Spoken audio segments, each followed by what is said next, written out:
Today I am going to do a video on what it's like to have a Latino father, and I am going to take a small case study of bonding to explain to you all what it's like to have a Latino father. I just feel all the love. So I'm in Livingston right now.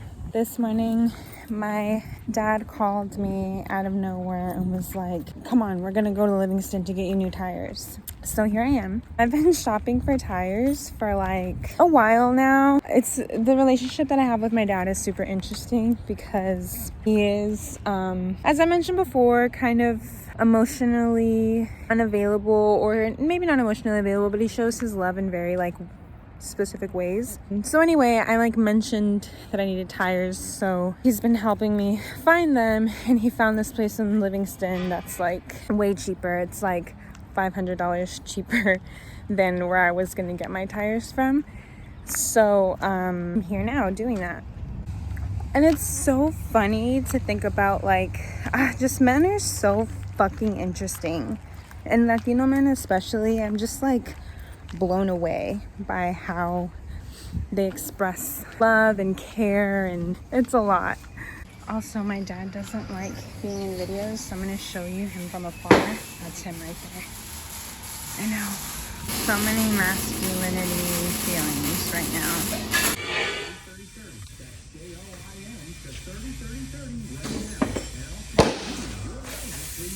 That is the price of a really great bonding experience. Truly, that is what it is. That is what Latino fathers' love looks like, y'all. We love to see it. Got a call from my father to go and get new tires.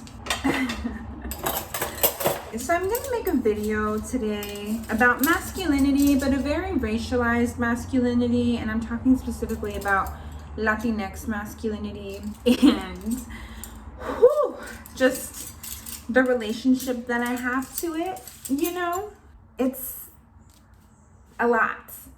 You know, a lot of the underlying themes in my videos sort of circle back to daddy issues. Overall, just the relationship that I have to men, I think. Women are perfect. Men, though, trifling. One thing that I will say about my father, for example, my dad cannot emotionally express himself. He can't even express himself, period, actually, other than anger. Like, he doesn't even really talk. The way that he shows care is through doing things for me. Like, any financial need that I have, he's like, and even like hint at needing something, he's like throws money at me. I'm very used to men paying things for me.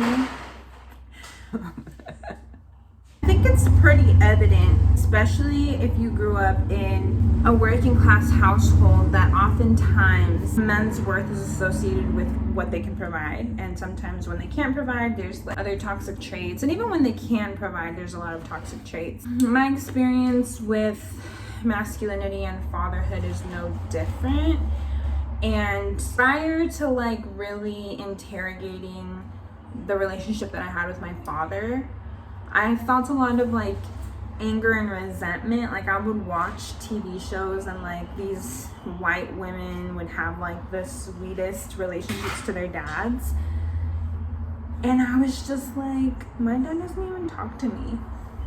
So when I was very young, I just noticed these differences, and I felt a little bitter about just feeling like I didn't have a relationship with my dad. Like, I started thinking about the world. And it's so funny because I remember thinking like, oh, it must be like a language barrier thing, because there's a lot of scholarship on how Latinx families specifically don't have close relationships with their family because of this language barrier and a cultural barrier. But that's bullshit. I mean, I'm sure that there's some validity to that research, but I think even further so, I would say like the economic implications of being an immigrant family or immigrant family mixed with a second generation family, you're constantly constantly trying to find ways of surviving, of making money. You prioritize making money. And so that was definitely the case in my family, where my father has always worked 12 hours all my life. That's all I've known. I don't I didn't spend a lot of time with my dad growing up. I didn't spend that much time with my mom either. It's just a different reality for migrants in this country, and that translates into a different relationship that you have with your family, with your caretakers. I didn't know that until I started taking courses. Actually, the first course that I had a breakthrough, it was interpersonal communication in my first year of undergrad at Cal State Monterey Bay. It was a lot of Asian American literature that I was reading. And in the Asian American literature, I saw my father and mine's relationship, and it just gave me a sense of relief and release to know that it was a larger socioeconomic issue, and it wasn't just that my dad was a piece of shit, or that I wasn't trying hard enough to have a relationship with him. And that was fucking dope. So shout out to Asian American literature for being the catalyst for me to be like, oh fuck, poverty is the reason why. Oops. So through my training as an undergraduate, I began to gain language into the strategies that I would use to still build a relationship with my father, even though it wasn't a relationship that was like commonly seen. But when you're a person of color in this country, you gotta learn how to tweak these systems of power. You learn how to navigate, maneuver, you learn how to disidentify, you learn all these really cool oppositional technologies that help you survive. Yeah, I learned how to navigate the relationship that I had with my dad in that way. I started reading his silences. I started reading his relationship to me and to our family through these lenses. So today when he called me and he was like, what are you doing? And I had a feeling he was calling about my tires, because my dad doesn't really call me for anything. He just doesn't call me. I call him, if anything. He calls me on my birthday usually. So he calls me. He's like, what are you doing? And I'm like, oh, I'm cleaning the kitchen. And I wasn't anywhere done near cleaning the kitchen. And he's like, oh, well, let's go to Livingston right now to get your tires. And with my dad, when he says something, it's like in that moment and you gotta go. So when he called me and he was like, what are you doing? I was like, well, I'm doing the dishes. He's like, oh, let's go to Livingston. And I was like, well, can I wait to do my dishes? And he was like, well, how long do you need? And I was like, oh, I need like 20 minutes to finish. He's like, okay, I'm gonna call this man and I'm gonna see if he still has the tires or if he sold them. And I'm like, cool. 2 minutes later, he calls me back and he's like, oh, he has them, let's go. And I'm like, hey, I guess I'm not gonna finish the dishes right now. Good and cool. Y'all ever just looking at yourself? Because I'm constantly like, oh, who's that bitch? Or is it just me? It's just me. So then we go over, and every time I'm in a car, every time I'm around my dad, it's just quiet.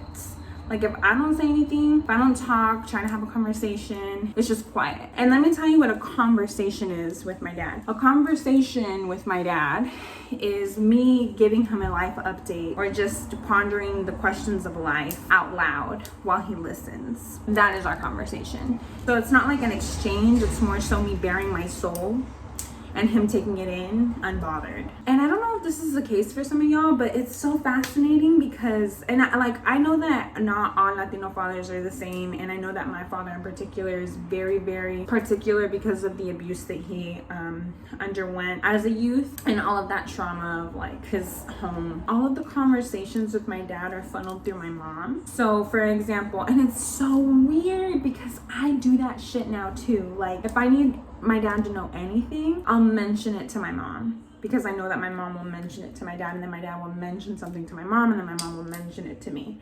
That's our conversation is funneled through my mother in that way, which is weird. So weird. God, I wish my dad would go to therapy just so that I could get a better sense of why he does that. Why is that a thing? Go to therapy, please. All y'all go to therapy so that we all just have clarity about each other.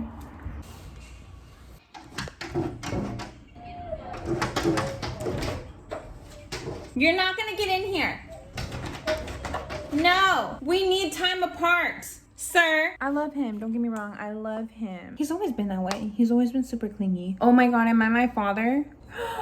Am I my father? Oh my God. Exploring all the bad angles yeah, so like Latinx fatherhood is just a fucking trip, yo. It's a fucking trip to think about how they suck. And I explained the sort of like techniques or technologies or like maybe like translation tools. I don't know if there's like actual terminology that I can use to locate this yet, but it's this ability to read social order and to understand that our lives don't really fit into a mainstream understanding of love and care, and a lot of aspects influence our ability to fit into those like mainstream understandings of love and care. My dad bonds with me in really obscure ways, really strange ways that others might recognize as neglect or as not having a relationship with their father. I learned to articulate this